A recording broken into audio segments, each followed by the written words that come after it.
The champagne tasted like poison by the time I realized the truth. But that came later. First, there was the perfect evening, the kind that exists only in romance novels and lies. The kind where you smile so hard your cheeks ache, where every word from his mouth sounds like a promise, where the crystal chandeliers above cast everything in a golden glow that makes you forget the world outside could ever be cruel. I should have known. Perfect things don't exist. They're just traps dressed in silk. Welcome to Tea and Payback, where the tea is hot, the secrets are messy, and karma always finds her way home. Before I go on, just a quick reminder. I share new life stories every day. If you enjoy them, subscribing and liking the video would mean a lot to me. Now sit down, pour yourself a cup of tea, let's continue. My name is Natasha Cole. I'm 36 years old, and 2 weeks ago, I married a man who would steal everything from me, including my name. The restaurant was called Bellamy's, not one of those chain places where you can predict the menu before you walk in, but the kind of establishment where the waiters move like dancers and the prices aren't listed because if you have to ask, you don't belong there. I didn't belong there, but my husband, Daniel Reeves, he fit in perfectly. Tall, confident, with silver threading through his dark hair that made him look distinguished rather than old. 42 and aging like fine wine. Or so I'd thought when we met 3 months earlier. 3 months. That's all it took for him to map out my entire life, identify every vulnerability, and decide I was worth the effort. I watched him across the table, his hand warm over mine, his smile genuine enough to fool anyone. Fool me. He'd come into my botanical studio 6 months ago, back when my world still made sense, looking for an arrangement for his aunt. Not roses, he'd said. Something with meaning. I'd suggested lavender and white orchids. Tranquility and elegance. He'd looked at me like I'd just solved the greatest mystery of his life, and from that moment, I was hooked. My parents died in a collision 2 years before. Sudden. Brutal. The kind of loss that carves you hollow and leaves you wandering through your own life like a ghost. They left me their apartment, a modest 2-bedroom in the Riverside district, and enough savings to keep the studio running. I had my work, my flowers, my quiet routines. But the evenings, those long stretches of silence, they pressed down on me like a physical weight. Daniel filled that silence. He listened when I talked about my parents, about the small moments I missed, like my father's terrible jokes or my mother's habit of humming while she cooked. He brought me sunflowers because I'd mentioned once, casually, that they reminded me of childhood summers. He didn't rush me. He didn't push. He just existed beside me, steady and warm, until I couldn't imagine existing without him. The courthouse wedding had been small. His aunt, Patricia Reeves, attended, a composed woman in her late 50s who worked some important position at the municipal property office. She'd embraced me afterward, called me daughter, told me how lucky Daniel was to have found someone with such a good heart. I'd felt like I finally belonged somewhere again. Now, sitting in Bellamy's with champagne bubbles dancing on my tongue, I felt that same belonging. Daniel squeezed my hand. "You're glowing," he said. His voice had that particular warmth that made you want to lean closer. "What are you thinking about?" "How this feels like a dream," I said honestly. The truth of it burned now, looking back. It was a dream, and like all dreams, you eventually wake up. "Dreams are underrated," he replied, lifting his glass. "Here's to making this one last forever." We clinked glasses. The sound was delicate, crystalline, beautiful. His phone buzzed in his jacket pocket. He pulled it out, glanced at the screen, and his expression shifted, just for a heartbeat, into something harder, colder. Then the warmth returned, smooth as a mask sliding back into place. "Business," he said apologetically, standing. "Persistent client. Give me 2 minutes. I'll handle it in the lobby where it's quieter. Order dessert. The raspberry tart, right? Your favorite." He kissed my forehead. His lips were warm. His cologne smelled like cedar and lies. I watched him navigate through the tables toward the exit, and that's when I noticed her. An elderly woman sitting alone one table over, barely touching her tea, just stirring it absently while staring directly at me. Her face triggered something in my memory. I'd seen her before. Where? The studio. Of course. She came in once a month, always bought the same thing, bright yellow sunflowers, always paid an exact change, always smiled and thanked me too many times, like she was afraid of being a burden. My assistant, Rachel, had nicknamed her Sunflower Sophie behind her back, though I'd never learned her real name. Our eyes met. The recognition was mutual. But instead of the usual warm smile, her face went sheet white. She looked toward the exit where Daniel had disappeared, then back at me, and something in her expression made my stomach drop.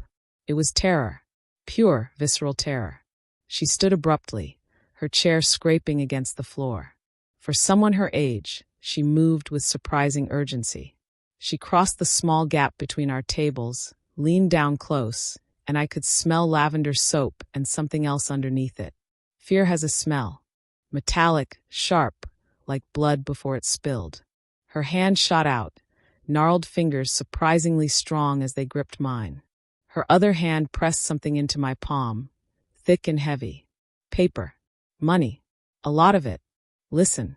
Carefully, she whispered, her voice shaking so badly I had to strain to hear. That man you're with. He's not who you think. My daughter, she married him 2 years ago. She was your age. She had a small apartment, a good job, a whole life ahead of her. Her grip tightened until it hurt. She's gone now. Do you understand? Gone. They said it was an accident, but I know better. The world tilted. I think you're confused. I started, but she cut me off. There's a restroom down that hall. Small window, 3rd stall. Call a taxi now, climb through and run. Don't go home. Don't trust anyone he knows. Just run. Her eyes were wet, desperate. I barely escaped with my life when I started asking questions. Please. You have to believe me. She released my hand and turned away, moving quickly toward the exit before I could respond. I sat frozen, the wad of cash heavy in my fist, my mind spinning. Confused? Mistaken identity? But she knew me. She'd been to my studio dozens of times. I looked down at the money in my hand. $500, maybe more, rubber-banded tight. No one gives away that kind of money for a joke. I looked up toward the restaurant entrance, and my heart stopped. 2 men stood just inside the doorway. Big men, both bald, wearing dark leather jackets that looked absurdly out of place in Bellamy's refined atmosphere. They weren't scanning the room looking for a table. They were scanning for something specific. Their eyes moved methodically across the dining area, past the elderly couples, past the business dinner parties, and stopped. On me. They stared directly at me. I'd never seen them before. Daniel had mentioned cousins once, vaguely, but these men didn't look like family. They looked like enforcers, like men hired to do things no one talks about afterward. The rational part of my brain tried to push back. You're overreacting. The old woman is disturbed. This is paranoia. But the animal part, the part that's kept humans alive for millennia by recognizing predators, that part screamed one word. Run. I didn't think. I grabbed my purse, shoved the cash inside, and stood so quickly my chair toppled backward. The crash drew attention. Heads turned. I didn't care.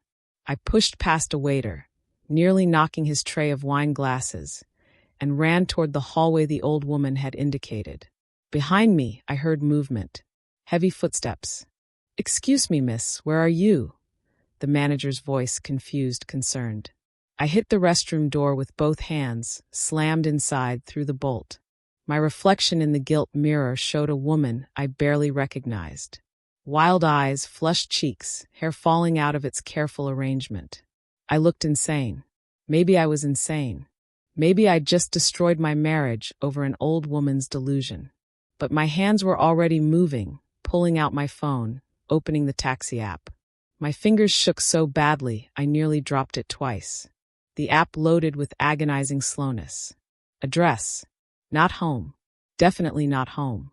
I typed in the studio address. Neutral ground. Safe ground. A notification appeared. Gray sedan, license plate HGAM 492, arriving in 4 minutes. 4 minutes. I looked around the bathroom. Marble counters, gold fixtures, and there, high on the wall, a small frosted window. I climbed onto the counter, my heels slipping on the polished surface, and peered out. The window was barely large enough for a child, and behind the frosted glass, I could see the shadow of thick metal bars set into the frame. No escape route. The old woman had been wrong, or maybe she'd been thinking of a different restaurant.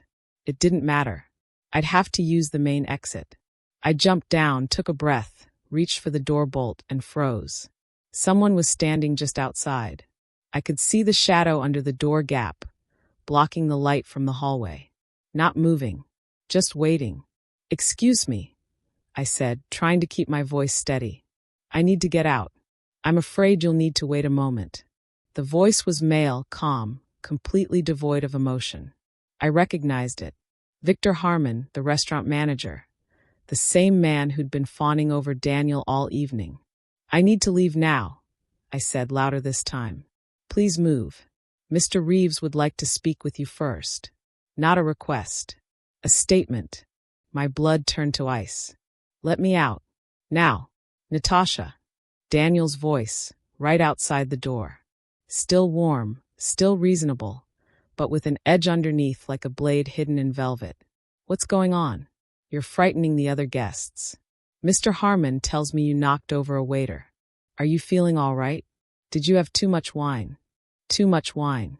Already building the narrative. The unstable wife who can't hold her liquor. "Open this door," I said, and hated how my voice cracked. "I can't do that if you've locked it, sweetheart. You need to unlock it. We'll get you home, get you some rest. You've been working too hard lately. Stress does terrible things to people. Stress. Overwork. Too much wine." Each word was a brick in a wall he was building around me, trapping me in a story where I was irrational, unreliable, unwell. "There's nothing wrong with me," I shouted. "Let me out. Natasha, please." His voice dropped lower, intimate, the way he spoke in bed. "I know you've been struggling since your parents passed. Grief can make people do strange things, see things that aren't there. I'm here for you. Let me help you." He was so convincing. If I'd been listening from the outside, I would have believed him. The concerned husband, the troubled wife. But I was inside, and I could hear what he didn't say in the spaces between words. The threat. My eyes landed on the small red box mounted on the wall near the door. Fire alarm. Breaking it would be vandalism, maybe even a crime. But staying trapped was a death sentence. I pulled off my shoe, a sleek heel with a heavy metal-studded buckle. I swung hard. The glass cover spiderwebbed. I swung again. The glass shattered, pieces tinkling onto the tile floor like deadly rain. "Natasha, don't." Daniel's voice, sharp now, the mask slipping. I slammed my palm down on the alarm button. The siren was instant, deafening, a wailing shriek that filled every corner of the bathroom and beyond. Beautiful. The most beautiful sound I'd ever heard. Outside, I heard shouting. "What the hell?" That was the manager. False alarm. Everyone remained calm. But no one remained calm. The alarm meant fire, and fire meant evacuation. I heard the rising tide of panic, chairs scraping, people shouting questions, the sharp voice of a woman demanding to know where the exits were. And then a new smell. Smoke. Faint but real, drifting through the ventilation. Something in the kitchen had actually caught fire, or maybe it was just the chaos, but it didn't matter. The panic became real. "Open this door." Someone outside, not Daniel. "We have a building full of people, you idiot." The bolt scraped. The door flew open. The manager stood there, red-faced, furious. Behind him, the hallway was chaos. Waiters running, guests pushing toward exits. The orchestra abandoned their instruments mid-song. I shoved past the manager before he could react and ran. Not walking, not pushing politely, just running like my life depended on it. Because it did. I saw Daniel in the main dining room, standing in the middle of the pandemonium, looking around frantically. Looking for me. Our eyes met across 30 feet of chaos. For just a second, I saw him clearly. No warmth, no love, just cold calculation and rising fury. He started toward me, but the crowd was too thick, people pushing in every direction. I used it, let the crowd carry me toward the main entrance, out onto the street into the cold night air. The alarm continued to wail behind me. Somewhere distant, sirens approached. I ran down the block, around the corner, and saw it. The gray sedan, license plate HGAM, 492, waiting exactly where the app said it would be. I threw myself into the back seat. "Drive," I gasped. "Please just drive." The driver, a tired-looking man in his 50s, glanced at me in the rearview mirror. "Lady, you okay? You look like someone's chasing you." "I'm fine," I lied. "Just drive. Please." He pulled away from the curb. I twisted around, looking through the rear window. No one followed. Not yet. I gave him the studio address, then collapsed back against the seat, shaking so hard my teeth chattered. The old woman's money was still in my purse. Her warning echoed in my head. My daughter married him. She's gone. Who was Daniel Reeves? Who had I married? And what had happened to the women before me? The studio was dark when we arrived. I paid the driver with some of the old woman's cash, told him to keep the change, and waited until he drove away before I approached the door. My hands shook as I tried to get the key into the lock. 3 attempts before it finally slid home. Inside smelled like home. Soil, roses, eucalyptus, the faint sweetness of the stargazer lilies I'd received that morning. I locked the door behind me, threw the deadbolt, and dragged a heavy potting table against it for good measure. The back room was small. A couch I sometimes napped on during busy seasons, a desk with my ancient laptop, a hot plate and kettle. I sank onto the couch and let myself shake, really shake, for the first time. 5 minutes. 10. Until the shaking subsided into something manageable. Then I forced myself to think. Money. That was the first problem. Everything I owned, every cent I'd saved was in my bank account. I needed to move it, now before Daniel could touch it. I didn't know if he had access, but after tonight, I wasn't taking chances. I opened the laptop. It took forever to boot, the old machine whirring and clicking. Finally, the bank's website loaded. I entered my credentials, fingers clumsy on the keys. My account appeared. For one blessed second, I felt relief. Everything was there, down to the last penny. Years of careful saving, the small inheritance from my parents, everything I needed to rebuild if this nightmare was real. I clicked on transfers, selected my old payroll card that I hadn't used in years, but was still valid. Entered the amount. All of it. Every cent. A text message arrived on my phone. Security code. I entered it, hands steady now with purpose. Clicked confirm. The screen changed. A loading icon spun. Then it vanished, replaced by a message in red text. Transaction denied. Your account has been frozen due to suspicious activity reported by your legal spouse, Daniel Reeves. Please contact your branch for details. I stared at the screen. Read it again. Again. Legal spouse. He'd already moved. While I was running through that restaurant, while I thought I had time, he'd already called the bank, reported suspicious activity, frozen everything. He'd planned this. Every step. The dinner, the bathroom trap, and now this. He'd known I'd run eventually, and he'd prepared for it. I tried the transfer again. Same message. Same red text. Same trap closing around me. The studio wasn't safe. He knew this place. It was the second location he'd look after our apartment. I had to move. But where? I had no family left. Friends would ask questions I couldn't answer, wouldn't believe answers I gave. Daniel was charming, successful, respectable. I was the woman who'd run screaming from her own anniversary dinner and set off a fire alarm. Who would they believe? The apartment. My parents' apartment. He couldn't take that from me. It was mine, had been in my family for 30 years. He might know the address, but he couldn't just walk in. I had the keys. The walls that had protected me my whole childhood would protect me now. I packed the laptop into my bag, grabbed my coat, and slipped back out onto the street. Called another taxi. Gave my home address. The ride took 15 minutes through familiar streets. Every turn brought memories. The park where my father taught me to ride a bike. The corner store where my mother bought fresh bread every Saturday. The old theater where we'd seen movies on rainy Sundays. My whole life, contained in a few square blocks. The apartment building loomed ahead. 5 stories of weathered brick with a sprawling oak tree out front that had been there longer than I'd been alive. Home.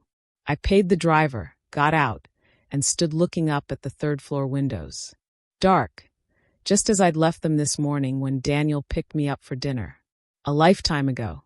I walked up the exterior steps, pushed through the main door, and climbed the interior stairs to the 3rd floor. Each step felt heavier. By the time I reached my door, number 27, my legs were trembling.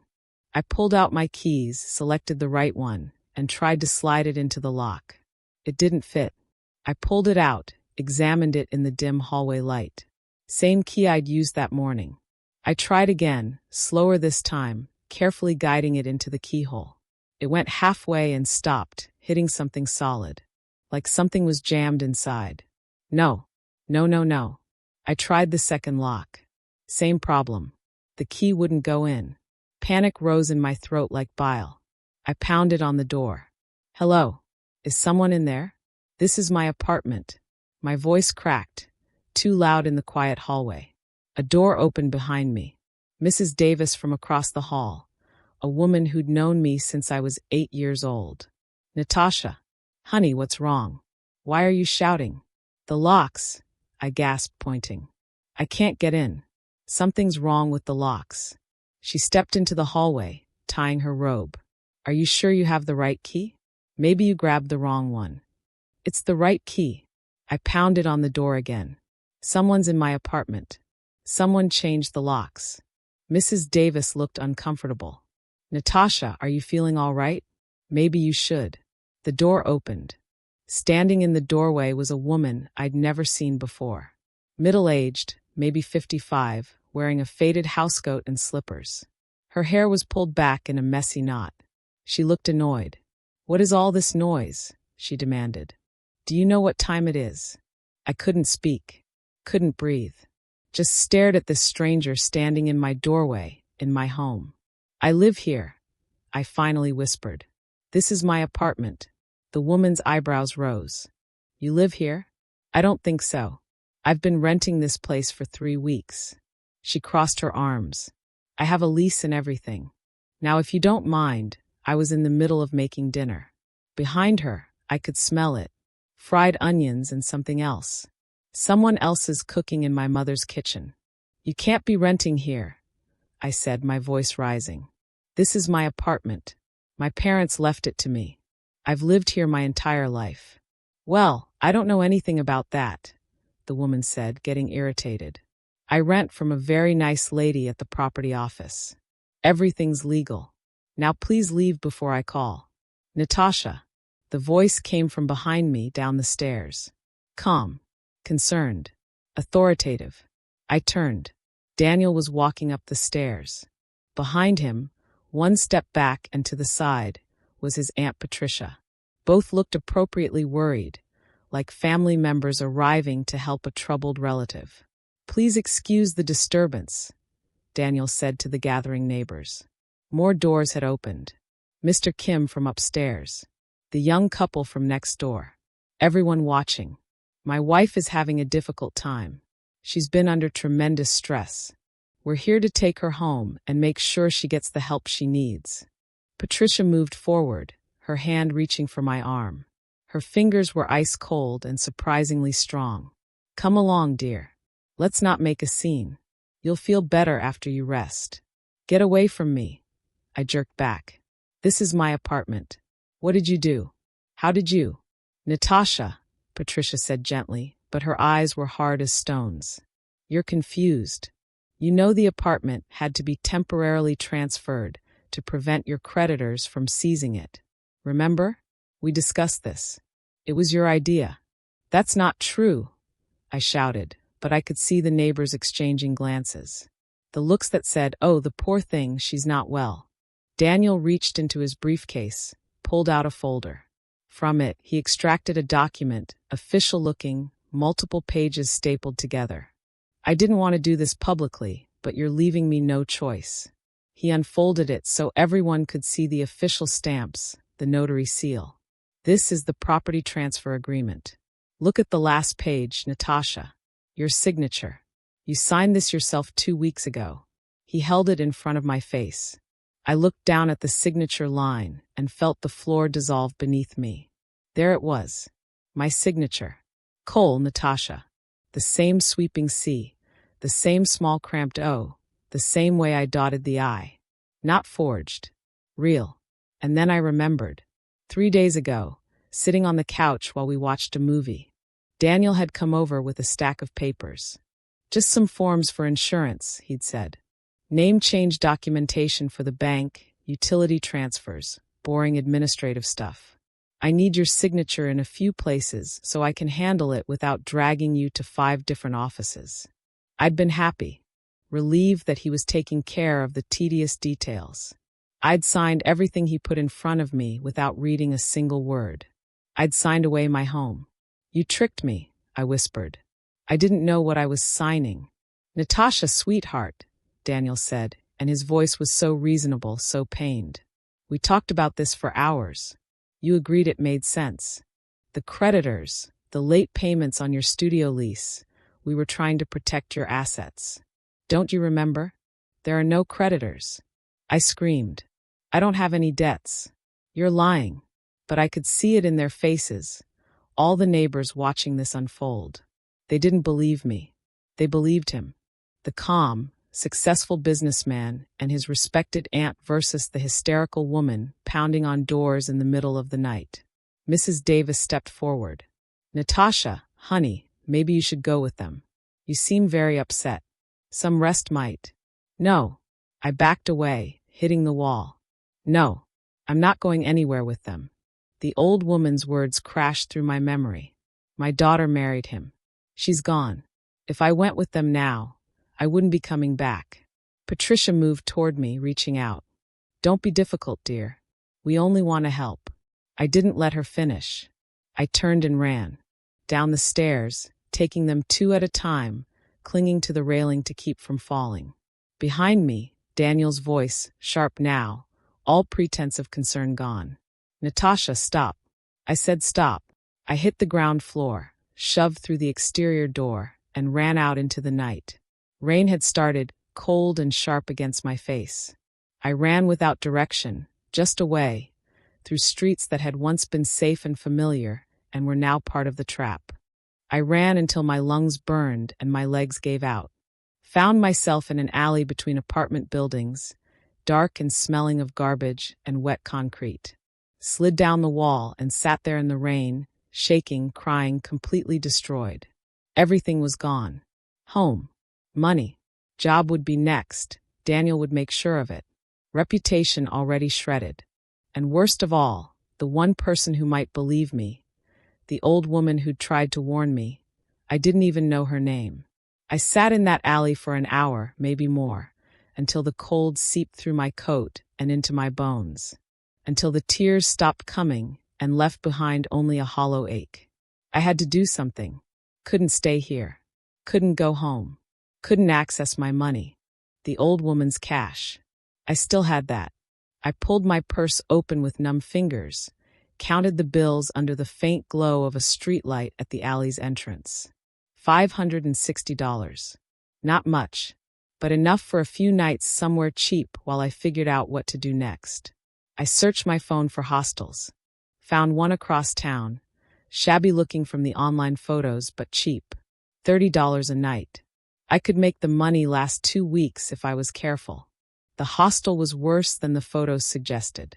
Peeling paint, the smell of mildew and bleach fighting for dominance. The clerk barely looked at me, just took my cash and handed over a key to a room the size of a closet. A bed with suspicious stains on the mattress. A window facing a brick wall. A door that locked, and right now that was all that mattered. I locked myself inside, sat on the bed, and pulled out my phone. Scrolled through my contacts. Who could I call? Who would believe me? My finger stopped on a name. I'd saved it months ago when she'd called the studio to order flowers for a neighbor's birthday. I'd never called it before, hadn't thought I'd ever need to. But she'd tried to warn me. She knew. I pressed call, heart hammering. The phone rang. Once. Twice. 3 times. What if she didn't answer? What if? Hello. Her voice quiet, trembling. Sophie Grant speaking. Sophie. Not a nickname after all. Mrs. Grant, I said, and my voice broke. This is Natasha, from the flower studio. We met at the restaurant tonight. Silence. Then a sharp intake of breath. Oh, thank God, she whispered. You're alive. Where are you? Are you safe? I don't know, I admitted. I'm in a hostel somewhere. They took everything. My apartment, my money, everything. You were right. You tried to warn me, and you were right. Tell me everything, she said. So I did. The frozen accounts. The changed locks. The woman in my apartment. The forged transfer documents with my own signature. All of it spilled out in a rush. When I finished, there was a long silence. Then Sophie said, the same thing happened to my daughter. Exactly the same. Word for word, step by step. Tell me, I said. Please. I need to understand. Her voice was steady now, hard with old grief. Her name was Isabel. My only child. 28 years old. Working as a nurse, living in a small studio apartment her grandmother left her. Daniel came into her life like a miracle. Charming, attentive, everything a mother hopes her daughter will find. I closed my eyes. Listening. They married after 4 months. He convinced her to sign the apartment over to him for tax purposes. He said, something about property law. She trusted him. 2 months later, they went on a boat trip. Just the 2 of them. A storm came up, he said. The boat capsized. He survived. She didn't. My stomach turned. The police called it an accident. Tragic but not suspicious. Daniel played the grieving widower perfectly. Got sympathy, got the apartment since he was the legal owner, sold it 3 weeks after her funeral. Her voice cracked. I knew. A mother knows. But I had no proof. Just suspicion. I started investigating, quietly, carefully. And I found others. Others. Women who'd been involved with Daniel Reeves. Women who'd had property. Women who ended up dead or disappeared or declared mentally unstable. The pattern was clear to me, but no one else would see it. I had no evidence, just stories that all sounded too similar to be coincidence. And then I saw him with you in your studio 6 months ago, and I knew you were next. How many? I whispered. How many women? At least 7 that I could find. Maybe more. And he's not doing this alone, Natasha. He can't be. The documents are too perfect. The legal paperwork too airtight. Someone with real power is helping him. His aunt, I said. Patricia Reeves. She works at the municipal property office. Sophie was quiet for a long moment. What's her position? Deputy director, I think. Something high up. She handles property registrations. Dear God, Sophie breathed. That's how they do it. She has access to everything. All the records, all the forms, all the official stamps. She can make any document look legitimate. She can erase you from your own property, and no one would question it because she's the authority. The pieces fell into place with horrible clarity. The manager at the restaurant, so deferential to Daniel. The neighbors, so quick to believe his story. The forged documents that looked absolutely official. It wasn't just a con. It was a system. A machine designed to destroy women and take everything they owned. Run by someone with the power to make it all look legal. What do I do? I asked. How do I fight this? Carefully, Sophie said. Very carefully.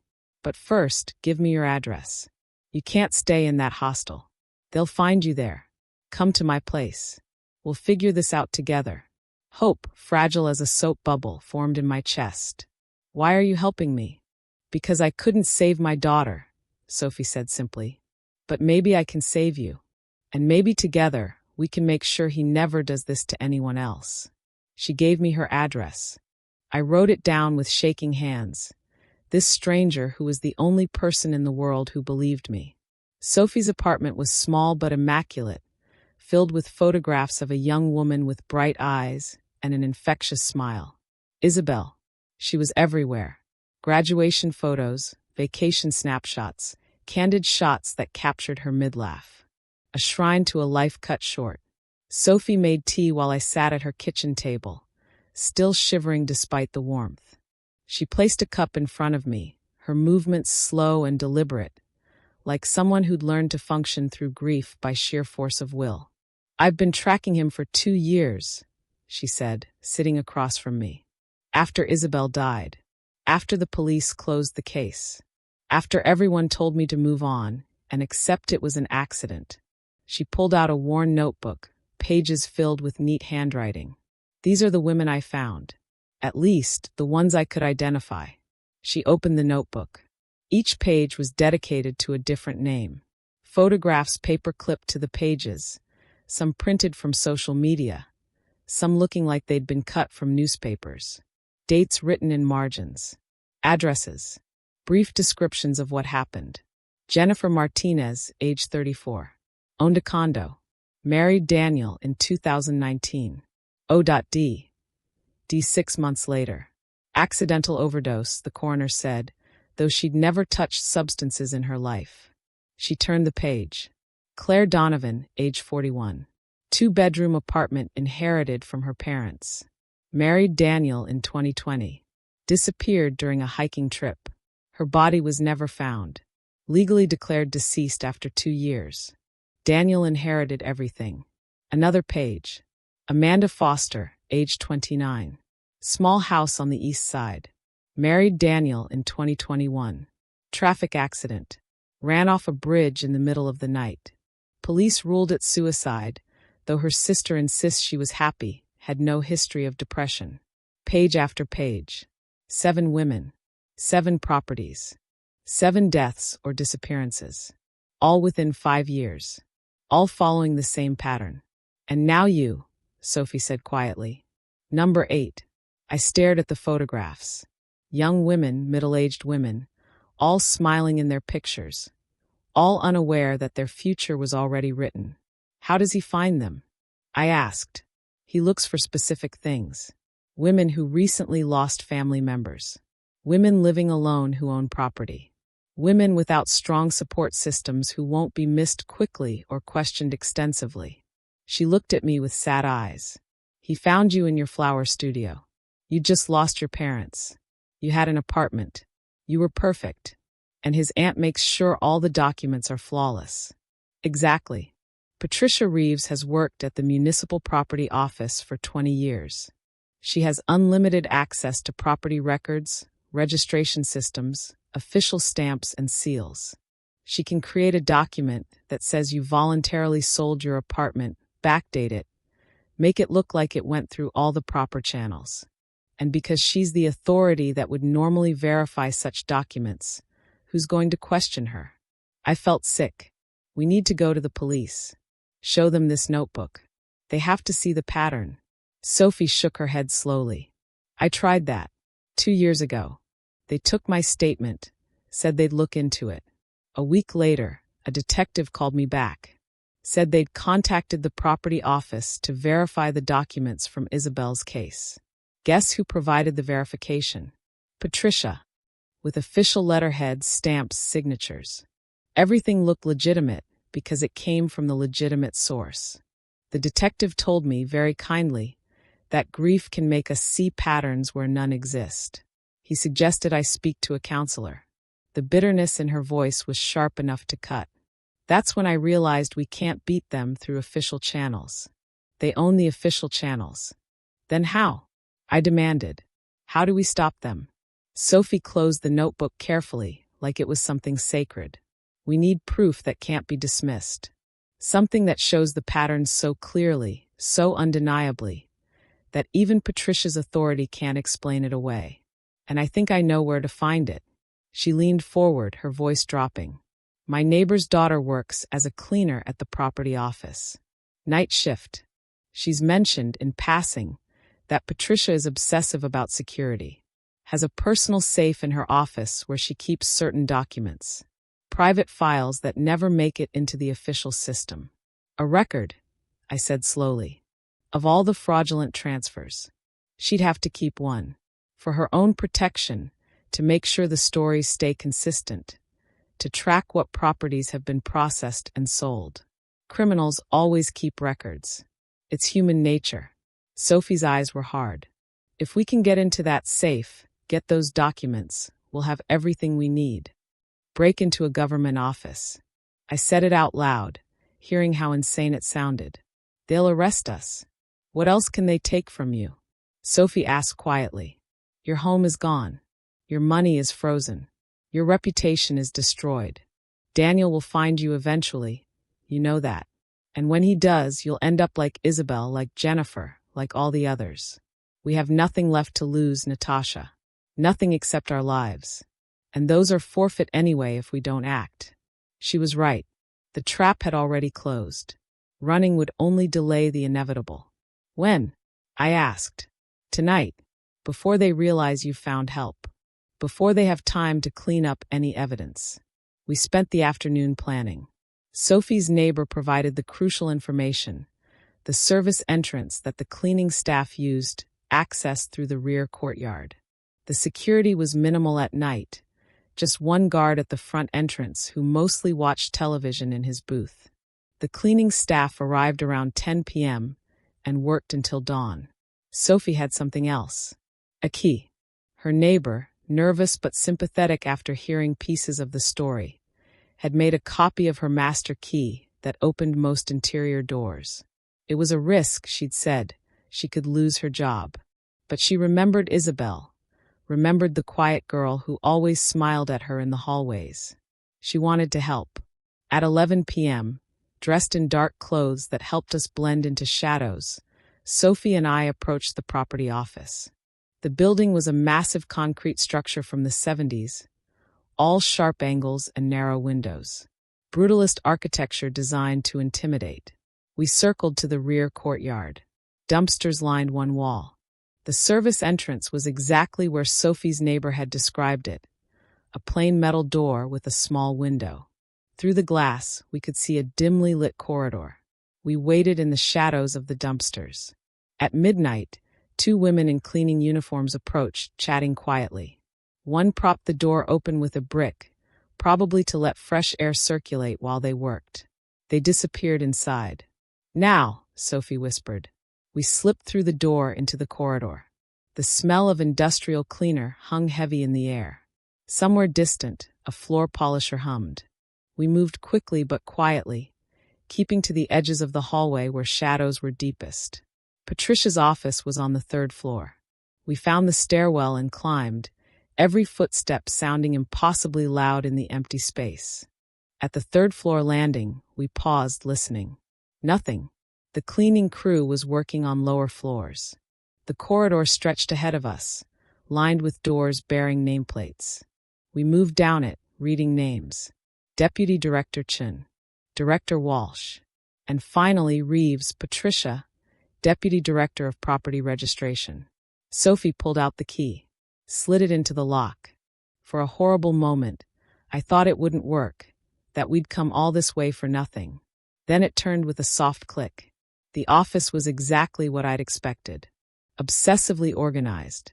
Not a paper out of place.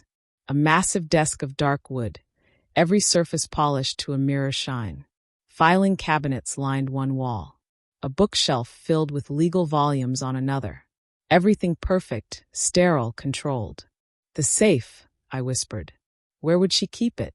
We searched quickly but carefully, trying not to disturb anything.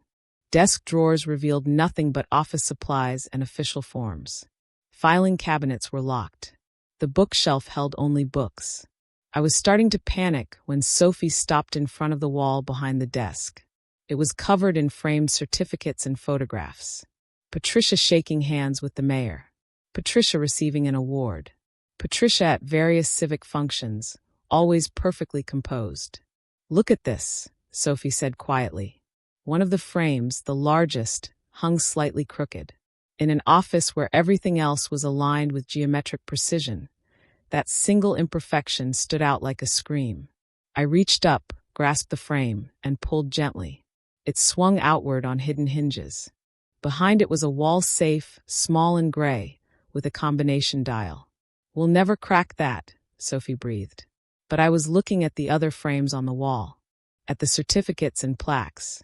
One caught my eye, larger than the others, bronze with raised lettering. Municipal Property Office, established 1967. People who are obsessively controlling, who need everything perfect. They don't use random numbers. They use numbers that mean something. Numbers they'll never forget. I reached for the dial. Turned it slowly. 1-9-6-7. Something inside clicked. The safe door swung open. Inside, on a single shelf, sat a gray ledger. Plain cover, no markings. I pulled it out with trembling hands and opened it to the first page. Columns, names, addresses, dates, and in the notes section, clinical descriptions. Traffic accident, property liquidated. Drowning, estate transferred. Overdose, assets secured. 7 entries. 7 women. 7 deaths. And at the bottom, an 8th entry. My name, Cole Natasha.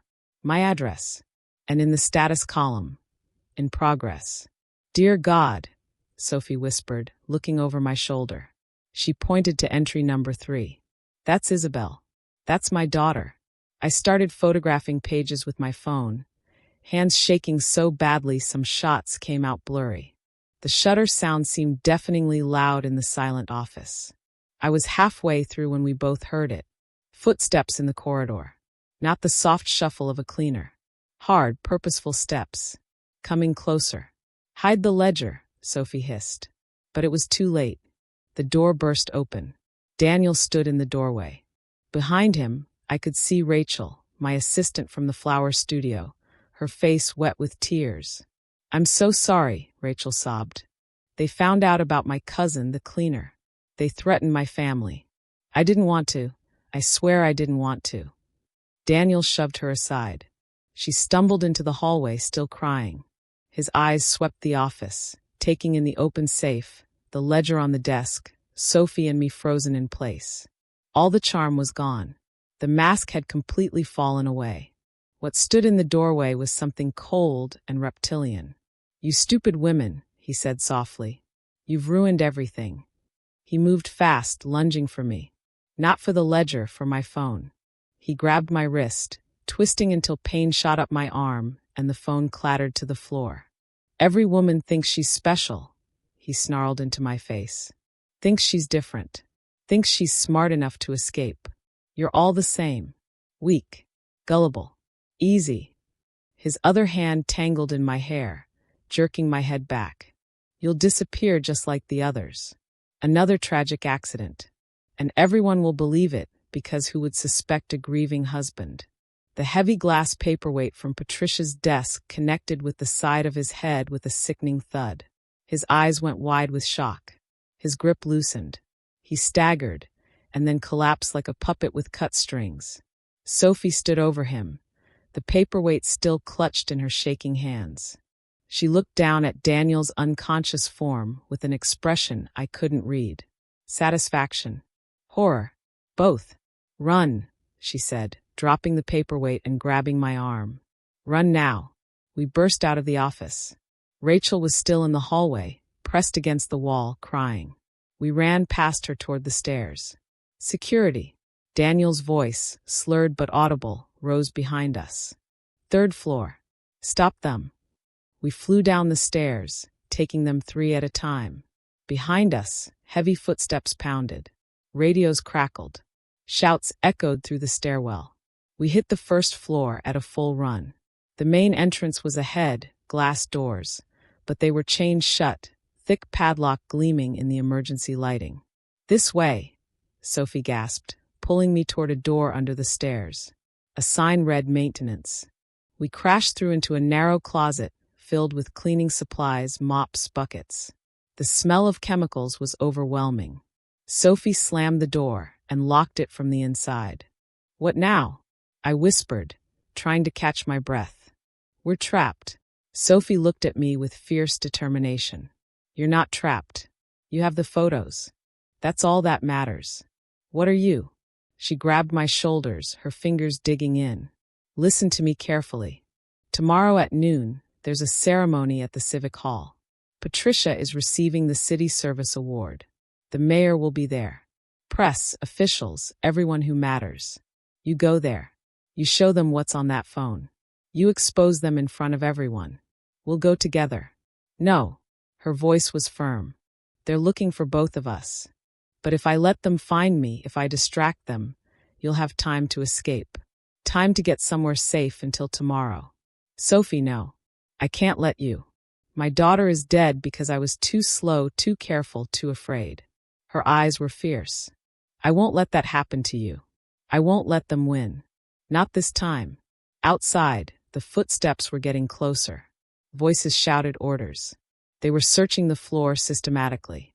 Sophie pushed me toward the back of the closet, behind a large shelving unit. Squeeze in there. Stay silent. No matter what you hear, don't come out until they're gone. Sophie, promise me. She grabbed my face between her hands. Promise me you'll go to that ceremony. Promise me you'll finish this. I promise, I whispered. She pulled me into a fierce hug, then released me and shoved me behind the shelving unit. The space was tight, barely wide enough for my body. I wedged myself in, and Sophie pushed a box in front to hide the gap. Through the narrow space, I watched her turn toward the door. She took a deep breath, straightened her shoulders, and unlocked it. The door burst open immediately. 2 security guards rushed in, followed by Daniel, holding his head. Blood trickled between his fingers. Where's the other one? He demanded. Sophie looked him straight in the eye. She's gone. Ran out the service entrance 5 minutes ago. You'll never catch her. Daniel's face contorted with rage. He nodded to the guards. Take her, and search this entire building. I want that woman found. They grabbed Sophie's arms. She didn't resist, didn't struggle. Just let them drag her toward the door. As she passed Daniel, she spat at his feet. My daughter died cursing your name, she said clearly. And one day, that curse will come for you. Then she was gone, and I was alone in the dark, pressed into a space too small to breathe properly, listening to them search. Listening to doors slam open, footsteps thunder past, radios crackle with negative reports. I stayed there all night, silent, barely breathing. The phone clutched to my chest like a talisman. The photos of the gray ledger, proof of 8 murders, 8 stolen lives. The only weapon I had. As dawn light started creeping through the crack under the door, the building finally went quiet. The searchers had given up or shifted their search elsewhere. I waited another hour to be sure, then squeezed out from behind the shelving unit, muscles screaming. The corridor was empty. I slipped out of the maintenance closet and made my way to the service entrance. The early morning cleaning crew was arriving, chatting about their weekend plans, oblivious to the night's chaos. I walked out past them into the gray morning, just another person starting their day. But I wasn't just another person. I was a woman with proof, a woman with a promise to keep. And exactly 6 hours until Patricia Reeves would stand on a stage to receive an award for her service to the community. I spent those hours at a 24-hour print shop, using the last of Sophie's money. I printed every photo from my phone. 8x10 glossy prints, clear enough to read every word from the gray ledger. I made 5 copies of everything, spread them out on the table, and stared at the evidence. 8 women, 8 properties, 8 murders disguised as accidents. And one more column I hadn't noticed in the panic of the office. A column labeled proceeds. Next to each name, an amount. Jennifer Martinez, $340,000. Claire Donovan, $425,000. Isabel Grant, $280,000. Every apartment, every house liquidated and the money split between Daniel and Patricia. It wasn't just murder. It was a business. At 11:30, I took a taxi to the Civic Hall. The building was grand, all marble columns and sweeping staircases. Expensive cars lined the circular drive. Men in suits and women in elegant dresses streamed through the entrance. I looked down at myself. Wrinkled clothes from 2 days ago. Unwashed hair. Dark circles under my eyes. A bruise on my cheek where Daniel had grabbed me. I looked exactly like what I was, a desperate woman at the end of her rope. Perfect. I walked up the stairs, past the uniformed doorman who looked at me with poorly concealed distaste, into the grand foyer with its chandelier and polished floor, following the crowd toward the main auditorium. Inside, the hall was packed. Red velvet seats rising in tiers. An orchestra tuning instruments in the pit. On the stage, a long table where city officials sat, and in the center, looking composed and elegant in a cream suit, Patricia Reeves. She was smiling, nodding to acquaintances, the picture of a respected public servant about to receive a well-deserved honor. She had no idea her world was about to end. I walked down the center aisle toward the stage. People turned to look at this disheveled woman, disturbing the elegant proceedings. Whispers started. A security guard at the side of the stage took a step in my direction. Then someone stood up in the front row. A man in his 40s, wearing work clothes, not the suit and tie everyone else had on. His face was haggard, carved by grief. "Let her speak," he said loudly. His voice carried through the hall, cutting through the murmurs. Let her speak about the gray ledger. The hall went silent. Patricia's smile froze on her face. The man turned to look at her directly. "My sister is in that ledger. Jennifer Martinez. She married Daniel Reeves in 2019. 6 months later, she was dead. And her apartment, the apartment our grandmother left her, somehow ended up registered to Patricia Reeves." A ripple went through the audience. Confused looks. The mayor leaned toward Patricia, asking a question I couldn't hear. The security guard hesitated, unsure now whether to remove me or the man in work clothes. I didn't give them time to decide. I walked up the steps to the stage, my folder of prints clutched against my chest. The master of ceremonies, a nervous young man, backed away from the podium. I stepped up to the microphone, looked out over hundreds of faces staring back at me. Found Daniel sitting in the 3rd row, his bandaged head standing out like a target. "My name is Natasha Cole," I said. My voice boomed through the speakers, strong and clear. 2 weeks ago, I married that man. I pointed at Daniel. Yesterday, he and his aunt stole my apartment. The apartment I inherited from my parents. The apartment I supposedly signed away without realizing it. Gasps from the audience. Patricia stood up abruptly. "This is outrageous. This woman is mentally unstable. She's been." "I'm not finished," I said, and something in my voice made her stop. "They called me crazy, a thief, hysterical, and I would be just another woman who disappeared, another tragic accident, except for one thing." I opened the folder and pulled out the prints, held them up so the cameras that had been focused on Patricia now focused on me. This is Patricia Reeves' private ledger, the one she keeps in a safe hidden behind a crooked picture frame in her office. The one that lists every woman her nephew has killed, every property they've stolen, every murder they've covered up and called an accident. The hall erupted. People shouting, jumping to their feet. Camera flashes going off like lightning. Patricia's face had gone sheet white. Daniel was trying to push his way toward the aisle, toward the exit, but the crowd was too thick. I read from the first print. Jennifer Martinez, age 34, 2019. Cause of death listed as overdose. Property value, $340,000. Status, liquidated and proceeds split. The man in work clothes let out a sob. "That's my sister. That's Jenny." I continued, my voice getting stronger with each name. Claire Donovan, age 41, 2020. Disappeared during a hiking trip. Body never found. Property value, $425,000. Amanda Foster, age 29, 2021. Traffic accident. Drove off a bridge. Property value, $390,000. Isabel Grant, age 28, 2022.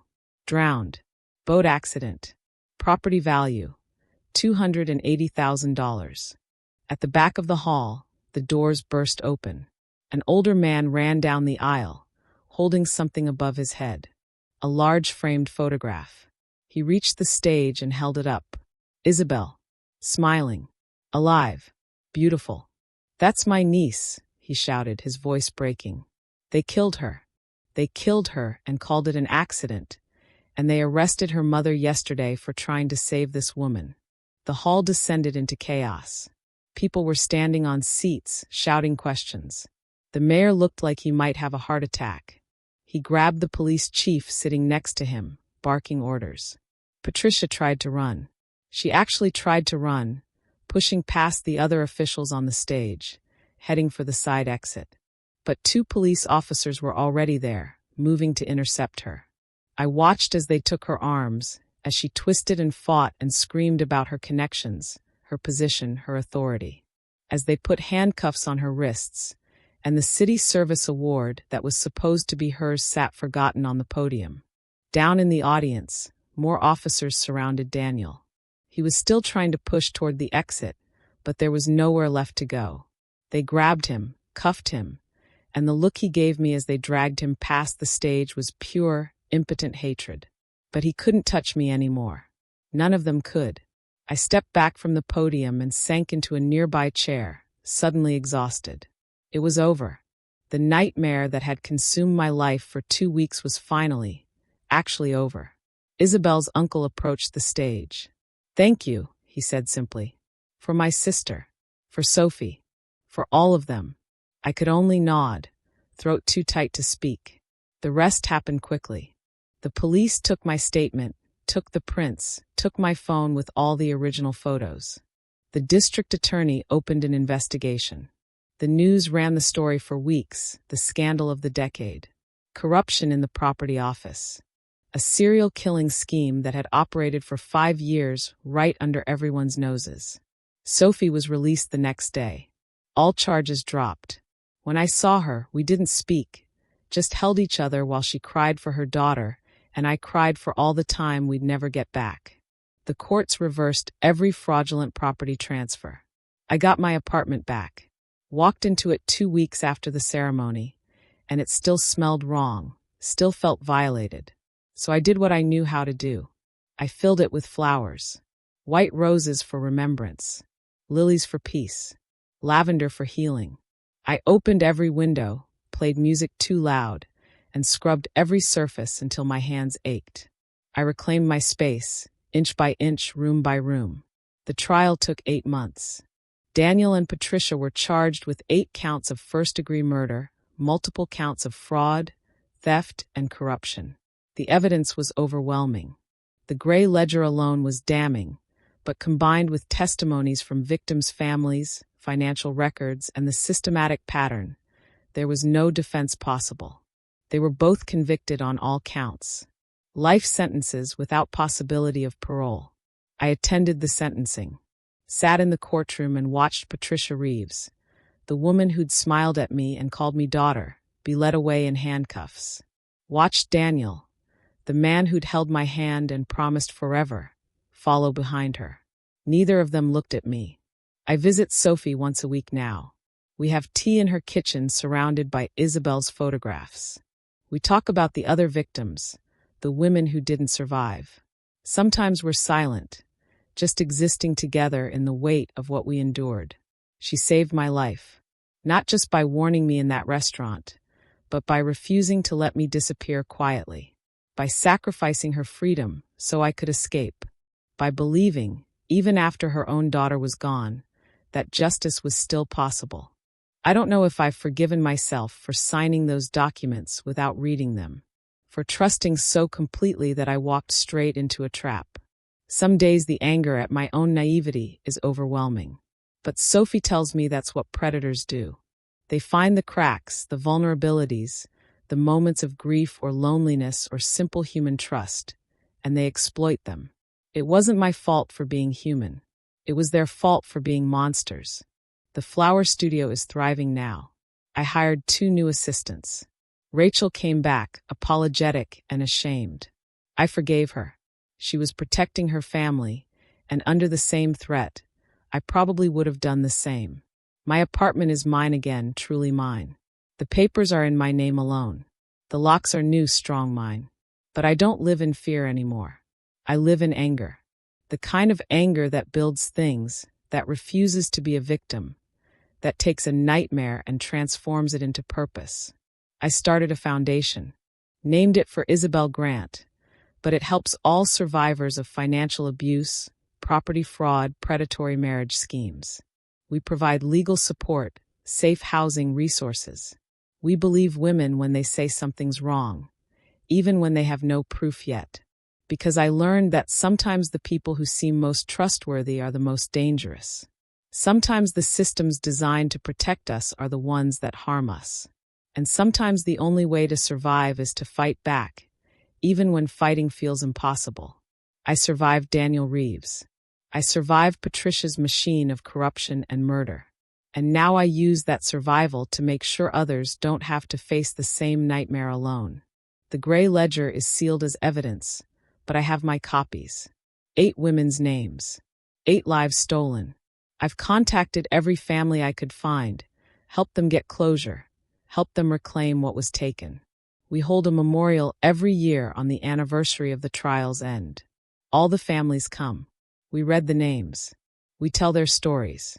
We make sure they're remembered not as victims, but as women who deserved better, who were failed by a system, and who would eventually get justice because 2 survivors refused to stay silent. Isabel Grant, Jennifer Martinez, Claire Donovan, Amanda Foster, and 4 others whose stories are just as important, just as tragic. Their names are engraved on a memorial stone in the Riverside Park, near where I used to walk with my parents. Every week, I bring flowers. Fresh ones, carefully arranged in colors that mean something. Orange for justice, purple for remembrance, white for peace, and yellow sunflowers always, for Sophie, for warnings heeded, for the small acts of courage that save lives. I don't date anymore. Maybe someday, but not now. Right now, I'm learning to trust myself again, to read the signs I missed, to listen to the small voice that whispered something was wrong even when everything seemed perfect. Because perfect things don't exist. They're just traps dressed in silk, waiting for the unwary. And I'll never be unwary again.